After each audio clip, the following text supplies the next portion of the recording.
Grüße euch, liebe Zuseher.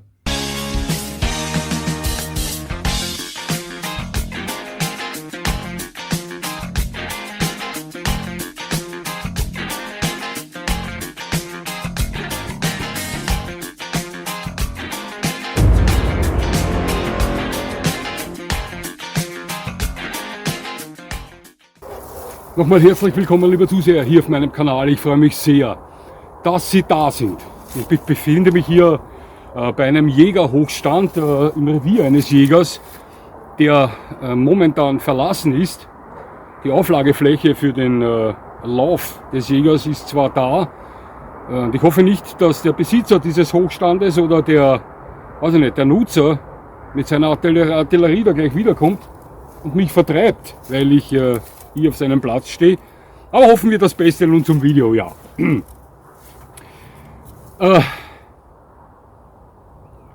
Wissen Sie, ich habe mir geschworen, diesen Kanal, Dog Special, politisch völlig neutral zu betreiben. Sie wissen, das ist ein Hundekanal, klar wissen Sie das, sonst wären Sie nicht hier. Und Politik spaltet nun mal, das liegt in der Natur der Sache. Dieser Kanal ist politisch absolut farbenblind. Also Politik hat hier nichts verloren, doch ich muss heute diesbezüglich ein klein wenig ausschwenken. Es geht um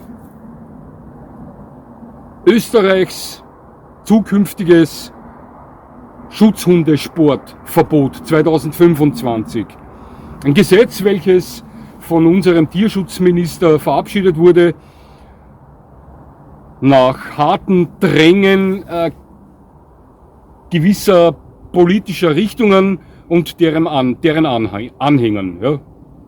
Auch einigen berühmt-berüchtigten Tierschutzorganisationen. Namen sage ich absichtlich keine, Sie wissen schon, um was es geht. Ja. Es ist erst 2 Tage her, und da stöberte ich etwas im Netz herum, da poppte mir diese Nachricht auf. Ja, das hat jetzt Hand und Fuß. Ab April 2025 wird der Schutzhundesport als Element im Gebrauchshundesport in Österreich generell verboten. Seit einigen Monaten ist das ja nur in der Steiermark der Fall gewesen, aufgrund eines Bissvorfalls mit tödlichem Ausgang. Der Hund, der da gebissen hat, der arbeitete an der Schutzarbeit, ja, man zählte 1 und 1, so wie es in der Politik häufig vorkommt, zusammen, ja, ganz einfach, Milchmädchenrechnung, und sagte, Schutzarbeit hat damit zu tun, ja, und wir müssen da was tun und hin und her. Ja. Ja.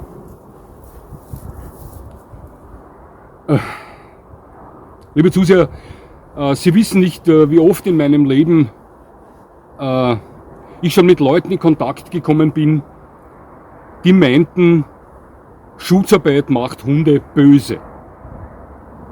Keine Ahnung von der Materie, nicht die geringste Ahnung von der Materie, aber viel Meinung dazu. Sie verstehen schon, was ich meine. Schauen Sie, ich war etwa 10 Jahre lang aktiv als Figurant, als Schutzhelfer am Platz und hatte da jeden Samstag mit 10 oder 15 Schutzhunden zu arbeiten, wenn Sie das hochrechnen auf 10 Jahre. Manchmal waren es an Wochenenden auch mehr als 20 Hunde, wenn wir Turniere über 2 Tage hatten, weil sie so groß waren. Ja, einigen wir uns auf 5000 Schutzarbeiten, welche ich als Figurant absolviert habe. Ich möchte sagen, wenn Sie 5000 Mal als Helfer, Schutzhelfer, als Figurant Schutzarbeit durchführen, dann können Sie schon mit ein klein wenig Erfahrung aufwarten. Ja. Ja, und umso mehr ärgerte es mich schon oder wunderte ich mich über Menschen, die hierzu Urteile abgeben, aber absolut nicht wissen, wovon sie sprechen. Ja. Dieses Gesetz, das da verabschiedet wird, welches Österreich ab April 2025 die Ausübung des Sportschutzes auf Abrichteplätzen verbietet. Wie gesagt, es wurde von unserem Tierschutzminister, dem Herrn beschlossen. Der wurde bedrängt von Tierschutzorganisationen, von einer gewissen Partei auch. und von Anhängern dieser Leute. Außerdem von Menschen, die hauptsächlich Klientel darstellen, welche gerne Sätze bringen wie: Mein Hund ist ein mir gleichberechtigtes Lebewesen. Oder Leute, die das Thema Kynologie nur vom Lehrsaal kennen. Ich sage Ihnen was, ich garantiere Ihnen, liebe Zuseher, ja, ich bin etwas aufgebracht, ich habe auch kein Skript mit, das brauche ich heute nicht, das geht alles Stegreif. Ich garantiere Ihnen, liebe Zuseher, dass alle diese Menschen, welche derartiges Gesetz gefordert haben, welches ja jetzt auch in Kraft tritt, noch nie, alle, ausnahmslos alle, noch nie an der Schutzarbeit teilgenommen haben am Platz. Hätten sie das getan, wären sie wenigstens vor Ort gewesen, hätten sie mit Leuten gesprochen, welche das tun, welche Ahnung haben von der Materie, dann würden sie dieses Gesetz nicht fordern.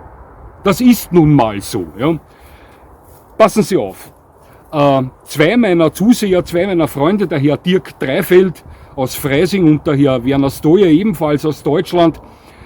Dirk ist ein sehr erfahrener Hundebesitzer, Hundeführer, der auch am Gebrauchhundesport teilgenommen hat. Der wird Ihnen hier jetzt gleich ein Erlebnis mit einem seiner Hunde erzählen, hat mit der Schutzarbeit zu tun. Danach hören Sie Herrn Werner Stoyer, der lange Jahre lang selbst aktiv war als Figurant im Gebrauchshundesport, der Ihnen ebenfalls seine Meinung zu diesem zukünftigen Schutzhundesportverbot mitteilen wird. Und danach möchte auch ich meine Meinung dazu preisgeben. Ich sage Ihnen aber gleich, dass ich nur das Video von Herrn Dirk Dreifeld bis jetzt kenne. Das Video von Herrn Werner Stoyer, der selbst Figurant war, so wie ich, das habe ich noch nicht gesehen, habe ich auch noch nicht bekommen. Meine Meinung werde ich ebenfalls hier jetzt gleich drehen. Ja, und wenn sich die dann mit der Meinung von Herrn Stoyer deckt, dann ist das Zufall. Ja? Also wir sind da unabhängig voneinander in unserer Meinung. Er hat mein Video noch nicht gesehen, ich seins nicht. Seines füge ich nach diesem Dreh jetzt dann in das Video ein. Aber wie gesagt, wenn sich das deckt, wundert es mich nicht, denn jeder, der damit zu tun hat, sollte das eigentlich in selbe Richtung sehen. Ja? Aber wie gesagt, ja, die wurden unabhängig voneinander aufgenommen. Er kennt meine Einstellung. Ja, grob natürlich, ganz klar, da sind wir uns schon einer Meinung, aber nicht detailliert und ich seine nicht. Ja, gut. Ich präsentiere Ihnen jetzt mal das Video von Herrn Dirk Dreifeld. Hören Sie sich das an. Hier geht es um einen Hund, den er von seinem Vater bekommen hat. Die Britta, eine Schäferhündin, eine SCH3-Hündin, SCH3 Schutzhunde Klasse 3. Das ist die schwierigste Stufe der des Schutzhundesports, also das sind schon gute Hunde, die er damals zum Dienst als Sicherheitsdienstmitarbeiter dabei gehabt hat. Ja, hören Sie sich das mal an. Ja. Film ab. Servus, Freunde des Kanals von Doc Spezial. Es geht ja heute um den Schutzhundesport. Ich kann aus meiner persönlichen Erfahrung nur sagen, dass ich diesen Sport nicht so ausgeübt habe wie der Kanalbetreiber oder andere Zuschauer dieses Kanals. Mein Vater hat den Hundesport jahrelang ausgeübt. Da hieß er ja noch Schutzhundesport 3 oder wie auch immer damals. Da waren wir ja alle noch ein paar Jahrchen jünger. Und ich fing dann an im Sicherheitsdienst und es war aber Voraussetzung, einen Hund zu haben. Ich habe da mit meinem Vater gesprochen, weil wir ja eine Schäferhündin hatten, Britta, 5 oder 6 Jahre alt, die Schutzhund 3 gehabt hat. Auch ein guter Hund war. Mein Vater war einverstanden, ich habe den Hund übernommen, weil mein Vater hat sonst so keine Lust mehr so gehabt auf den Hundesport. Er war ja auch schon etwas älter. Ja, das ging monatelang, war alles super, bis ich dann den Tag kam, wo ich Feierabend gehabt habe. Ich auf dem Weg nach Hause kam eine Gruppe Jugendliche und wollten unbedingt eine Zigarette haben. Es gab ein Fortgefecht, eins nach dem anderen. Hätte ich geraucht, habe ich aber zu der Zeit nicht, hätten sie gerne eine haben können. Auf jeden Fall, sie waren in der Überzahl, ich wollte Britta einsetzen. Pustekuchen, der Hund wusste gar nicht, was er tun sollte, trotz Kommando alles. Ich stand dann da alleine, hinterher kamen ein paar Passanten und haben mir geholfen. Nachdem das alles vorbei war, ich nach Hause, habe mir richtig einen hinter der Binde gekippt, war enttäuscht von dem Hund. Habe auch hinterher mit meinem Vater alles gesprochen, er hat mir nicht geglaubt. Am Anfang, dann sind wir gleich das Wochenende drauf oder das nächste, auf jeden Fall zusammen zum Hundeplatz alle gegangen. Und dann haben wir mit dem Platzwart geredet und der auch gleichzeitig der Figurant war. Und der hat uns das dann erklärt, was der Unterschied zwischen einem Schutzhund von der Polizei oder ein Sporthund ist. Eigentlich hätten sie es für Sporthund nennen sollen und nicht Schutzhund. Deswegen vertun sich ja auch viele. Denke ich auf jeden Fall. Auf jeden Fall, dann hat er zu mir gesagt, ich soll mich ins Versteck stecken. Ins Versteck gehen, so. Auf jeden Fall, dann wurde ein Hund geschickt. Ich hatte keine Montur an, kein Ärmel, gar nichts. Der Hund wurde geschickt. Der hat genauso blöd geschaut wie Britta. Er wusste nicht, was er tun sollte. Dann wurde der Hund abgerufen. Ich auch wieder zu dem Figuranten hin, also unserem Platzwart. Der hat zu mir gesagt, jetzt ziehst du dir bitte die Montur an, mit allem drum und dran. Ich wieder zum Versteck gelatscht. Gleiches Spiel wieder von vorne. Der Hund kam. Wumms. Der ist losgegangen. Alles. Ich hatte den im Ärmel. Leute, ich ziehe vor dem jeden Figuranten, der diesen Sport ausübt, echt den Hut. Also wenn ich mir vorstelle, so 5, 6 Hunde und dann vielleicht noch 1, 2 Rottweiler dazwischen, dann weiß man, was man getan hat. Dann habe ich den Ärmel losgelassen, ihm gegeben zur Bestätigung. Der war nur auf den Ärmel fixiert. Ich hätte sonst was machen können. Ja, war nur der Ärmel interessant. Und das ist der Unterschied zu einem Polizeihund. Dem kann ich den Ärmel vor die Füße werfen. Wenn ich dann einen Angriff versuche, dann habe ich den Hund aber trotzdem an der Krawatte. Und die Hunde lernen auch Schutzdienst mit Maulkorb, also stoßen, was ein Hundesporthund nie lernt. Ich will nicht sagen, dass es darunter auch schwarze Schafe gibt, die ihren Hund, also zivil, wie man das nennt, abrichtet. Aber das sind wirklich die schwarzen Schafe und die kommen ganz, ganz wenig vor. Und diese Leute achten auch nicht so aufs Gehorsammäßig oder sonstiges. Denen fehlt was in der Hose, sag ich mal, nett ausgedrückt. Und ein bisschen oben waren sie auch nicht da, wo der liebe Gott Gehirn gerufen hat zu verteilen. Waren die leider auch nicht anwesend, wie manche unserer Politiker. Auf jeden Fall, wenn einer wissen will, wie dieser Sport gemacht wird, soll er zu einem Hundeplatz hingehen, mit den Leuten reden, fragen, ob er sich ins Versteck stellen kann, so wie ich, und beide Seiten ausprobieren, also mit Anzug, ohne Anzug.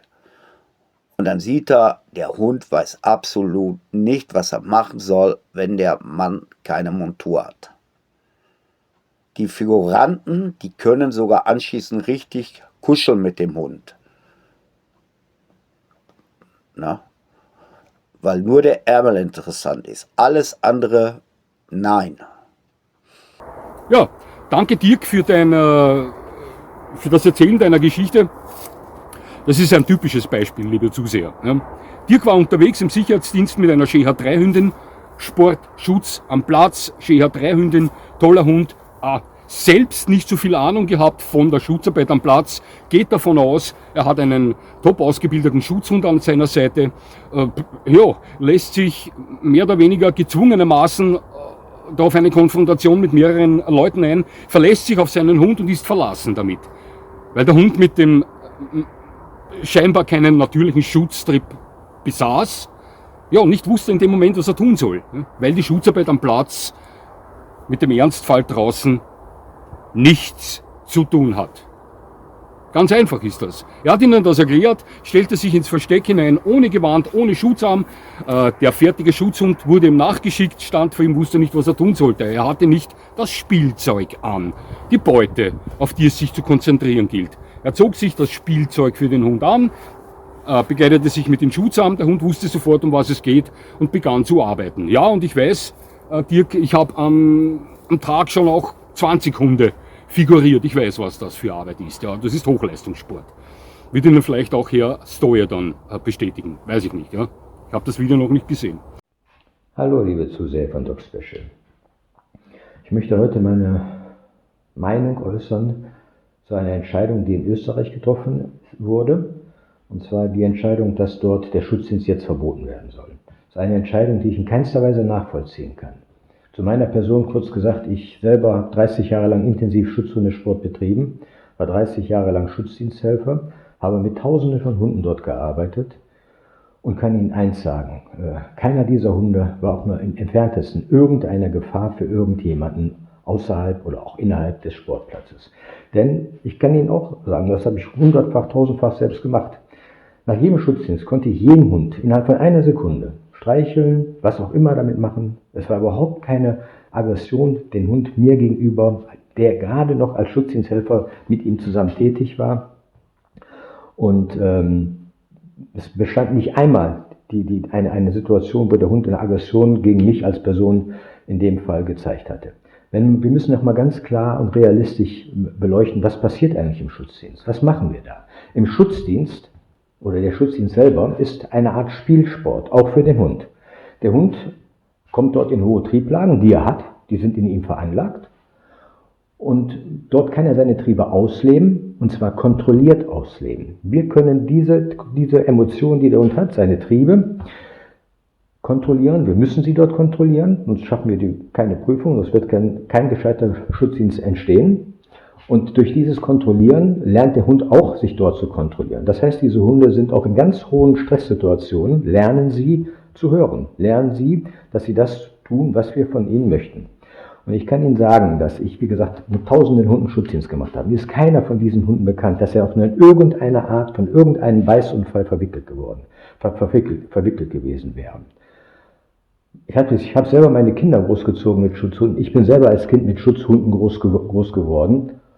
Und meine Kinder beispielsweise hatten einen sehr großen Bekanntenkreis von anderen Kindern, die regelmäßig bei uns in großer Anzahl teilweise zu Besuch waren. Dort war auch niemals, auch nur in irgendeiner Form, eine Problematik mit den Hunden zu beobachten. Im Gegenteil. Die Hunde waren die besten Spielkameraden der Kinder und es war einfach ein sehr harmonisches Miteinander, was dort stattgefunden hat. Das ist der Punkt 1. Der nächste Punkt ist dabei, was ich nicht verstehe von Tierschützern dann auch. Ich weiß nicht, ob diese Menschen sich damit überhaupt mal auseinandergesetzt hat. Also ich kann Ihnen eins sagen, jeder dieser Hunde, die Schutzdienst machen, für die gibt es eigentlich nichts Schöneres, wie das zu machen. Also wenn wir mit dem Auto in Richtung Hundeplatz gefahren sind und haben diese Richtung eingeschlagen, dann war da hinten ein großes, freudiges Spektakel. Und sie zogen dann, wenn wir also angekommen sind, mit Vehemenz auf diesem Platz, um dort zu arbeiten, insbesondere um Schutzdienst zu machen. Also aus Tierschutzgründen kann ich diese Entscheidung, auch vor dem Hintergrund, dass halt viele Tierschutzorganisationen daran mitgewirkt haben, in keinster Weise nachvollziehen. Ich verstehe es überhaupt nicht, wie man diese Entscheidung gutheißen kann oder mit befürworten kann. Wenn man doch einmal gesehen hat, mit welcher Freude diese Hunde dort arbeiten. Wir geben dem Hund die Chance, dort seine Triebe, die in ihm lagern, auszuleben. Und zwar, wie eben schon gesagt, kontrolliert auszuleben. Und wie gesagt, ich kann es nicht nachvollziehen, dass man eine Entscheidung trifft. Ich glaube, über eine Thematik, mit der man sich wirklich vorurteilsfrei überhaupt noch nicht befasst hat. Und ich glaube, gerade diese Vorurteile, die sollte man komplett bei solchen weitgehenden Entscheidungen auch mal zur Seite legen und einfach mal ganz realistisch die ganze Sache betrachten. Also ich bin jetzt nicht mehr am Hundeplatz tätig, aber ich glaube, es gibt genug Vereine, die sagen würden, die gerne diese Tierschützer einladen würden, die sollten doch mal einfach dabei sein, mit welcher Freude diese Hunde diese Arbeit durchführen und was dort eigentlich überhaupt geschieht. Und dass man einfach mal wegkommt von irgendwelchen althergebrachten, merkwürdigen Vorurteilen. Das ist so ein Punkt, wo ich dann sage, wo soll das noch hinführen letztendlich? Wird dann irgendwann auch jede Art von Kampfsport verboten, weil dann auch mit Aggressivität gearbeitet wird? Oder wohin soll der Weg gehen?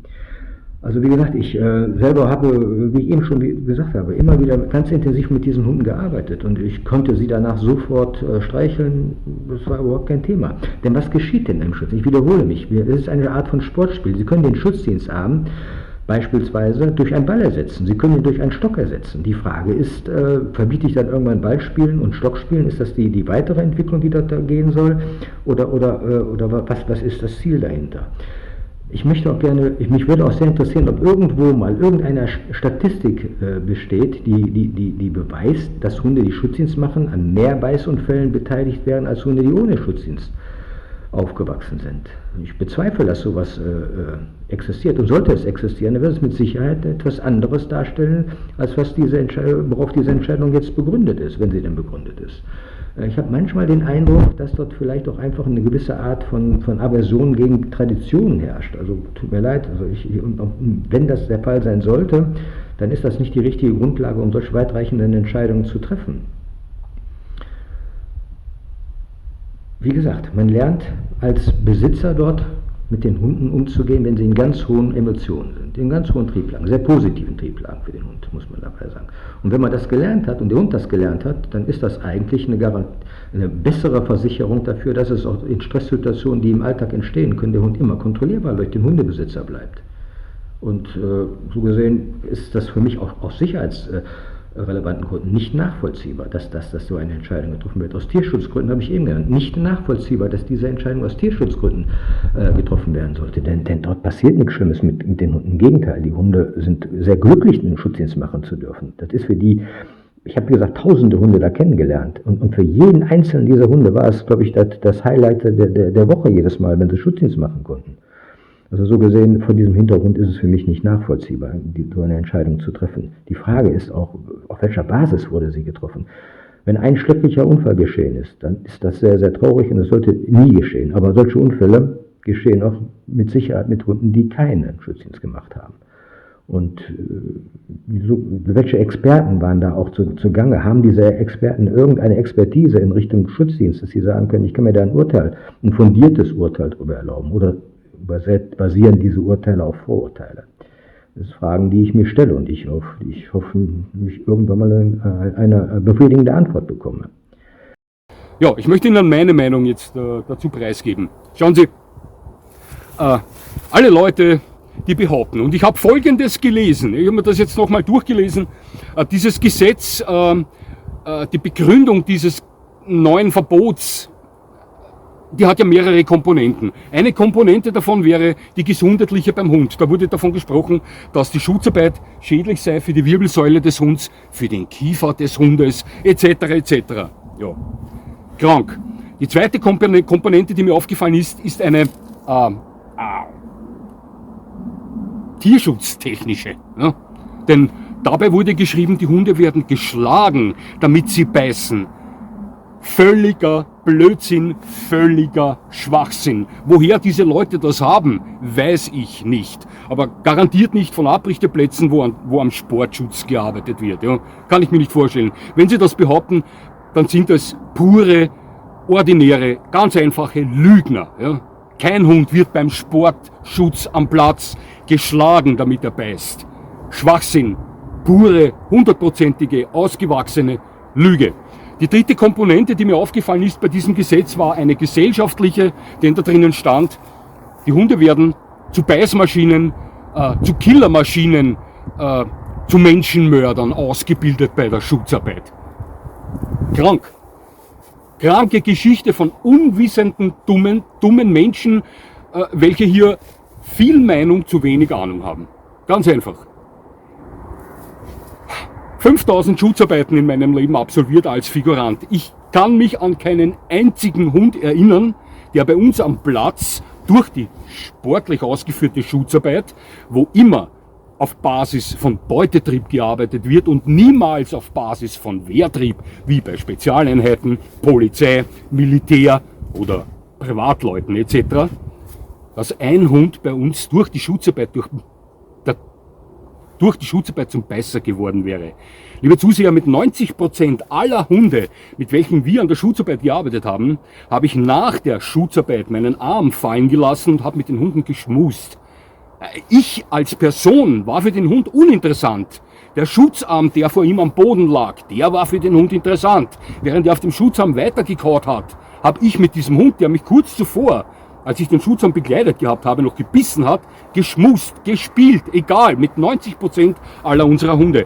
Selbstverständlich hatten wir Hunde, wo ich die Arbeit mit diesen Hunden abgelehnt habe, weil sie nicht armsicher waren, weil sie nicht auf Beutetrieb gearbeitet haben. Diese Hunde sind vom Arm abgefahren, sind mir ins Gesicht gesprungen oder auf die Beine gegangen. Das war höchst gefährlich, teilweise auch lebensgefährlich. Aber dieses Verhalten wurde nicht durch die Schutzarbeit gefördert, dieses Verhalten war schon vorher da. Und deswegen wurde mit diesen Hunden dann auch an der Schutzarbeit nicht mehr weitergearbeitet, weil sie dafür nicht geeignet waren. Ganz einfach. Ein gesunder Hund mit gesundem Wesen wird niemals, nie im Leben, wurde weder in der Vergangenheit und wird niemals in Zukunft durch die sportlich ausgeübte Schutzarbeit am Platz zum Beißer werden. Niemals. Deswegen verstehe ich auch diese Einrichtungen nicht, die so Assistenzhunde nur dann nehmen, wenn sie noch nie an der Schutzarbeit gearbeitet haben. Es ist dasselbe Schwachsinn. Ich kenne eine Dame persönlich, die mit ihrer Hündin in Krankenhäuser geht, kranke Menschen besuchen. Diese Hunde dürfen das nur dann, oder Hunde dürfen dann nur dann dazu ausgebildet werden, zu solchen Assistenzhunden, wenn sie niemals an der Schutzarbeit teilgenommen haben. Denn dann fressen sie alle diese Leute da drinnen. Also dieses Vorurteil herrscht selbst bei solchen Einrichtungen. Verstehen Sie, was ich meine? Was allergrößter Schwachsinn ist. Und wenn Sie als erfahrener Teilnehmer an diesem Sport dann hier eventuell ein Veto einlegen oder Protest einlegen und sagen, das hat das eine mit dem anderen nichts zu tun, dann wird Ihnen sofort gekommen mit, ja, Frau Dr. Magister so und so von der Universität so und so hat das aber gesagt. Ja, aber Frau Dr. Magister so und weiß ich nicht wie, hat noch nie an der Schutzarbeit teilgenommen. Die war noch nie dort. Die hat selbst noch nie in der Schutzarbeit teilgenommen und war höchstwahrscheinlich selbst noch nie anwesend, wenn Schutzarbeit trainiert wurde. Ja? Die Frau Magister, die das alles studiert hat, die Kynologie. Zwischen Theorie und Praxis ist ein riesengroßer Unterschied, das wissen wir. Ja? Nochmal, liebe Zuseher, ich sage Ihnen was. Am Platz wird bei der sportlich ausgeübten Schutzarbeit in verschiedenen Schwierigkeitsstufen ausnahmslos strikt nach Prüfungsordnung am Beutetrieb gearbeitet. Wäre der so gefährlich, dann müssen wir auf der Hut sein, dass wir in Zukunft ein Ballwurf oder Kauringwurf oder Stäckchenwurfverbot einfahren von der Politik. Wissen Sie wieso? Weil das dasselbe ist. Wenn Sie mit einem Bekannten, mit Ihrem Hund spazieren gehen und Sie geben Ihrem Bekannten einen Kauring, Sie wissen schon, diese Kauringe, die man auch gut werfen kann, die laufen dann schnell, ja? Und zu ihm sagen, schick den Hund mal mit diesem Kauring und der das tut. Der Hund, Beutetrieb, diesen Kauring nachzischt, den fängt, ihn zu ihrem Freund zurückbringt, ihr Freund ihm nachher, während der Hund den Kauring im Maul festhält, den Kauring packt und mit ihm ein Zehrspiel veranstaltet. Ich spiele das in derselben Liga wie die sportlich ausgeübte Schutzarbeit am Platz. Ja? Wenn die das behirnen, ja, damit sie ihr Gesicht nicht verlieren, werden sie uns das auch verbieten. Denn das macht die Hund zu Beißern, zu Killern. Sie dürfen dann keinen Ball mehr werfen, sie dürfen keinen Stock mehr werfen, keinen Kauring mehr werfen, sie dürfen gar nichts mehr. Sie dürfen keine Zehrspiele mit geknüpften Stricken oder sonstigen Spielzeugen mit ihren Hunden absolvieren. Das ist alles gefährlich. Das macht Hunde zu Killern, das macht Hunde zu Beißern. Und genau auf dieser Basis wird die sportlich ausgeübte Schutzarbeit am Platz trainiert. Das ist alles. Und selbstverständlich gibt es da draußen irgendwo Privattrainer, welche mit ihrem Hund am Beutetrieb arbeiten, am Wehrtrieb arbeiten, den Hund mannscharf machen und ganz offiziell tun das Polizeieinheiten, Militäreinheiten, Spezialeinheiten, ganz klar. Aber mit dem normalen Gebrauchshundesport, Abrichtesport am Platz hat das nichts zu tun, überhaupt nichts zu tun.